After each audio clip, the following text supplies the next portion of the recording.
আজকে আমরা কাগজের মাধ্যমে এমন একটি জিনিস তৈরি করব, যা এর আগে হয়তো অনেকে দেখেছেন, আবার অনেকেই দেখেননি।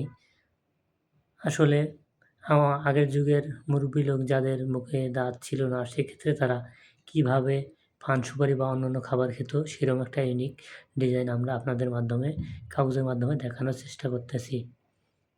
হয়তো কাগজটিতে স্কেচ করার কারণে আপনাদেরকে দেখানো একটু ত্রুটি মনে হচ্ছে। আসলে আপনাদের জন্যে ভিডিওটা তৈরি করা। এজন্য যদি ভিডিওটা ভালো লাগে অবশ্যই কমেন্ট, শেয়ার অ্যান্ড সাবস্ক্রাইব করবেন। আসলে এমন একটি কাগজ নিতে হবে যে কাগজটি চতুর্দিকে সমান থাকবে। সেক্ষেত্রে কাগজটিকে তার চতুর্দিকে সমান থাকার কারণে সেই কাগজটিকে ভাঁজ করে নিতে হবে, যাতে কাগজটিকে তার পরবর্তী পৃষ্ঠায় সমানভাবে আগের মতো সেমভাবে চলে আসে, যা আপনারা ভিডিওর মাধ্যমে দেখতে পারতেছেন। একইভাবে আবার পিছনের দিকে ভাঁজ করে নিতে হবে। সেক্ষেত্রে আমরা আপনাদেরকে দেখানোর চেষ্টা করতেছি।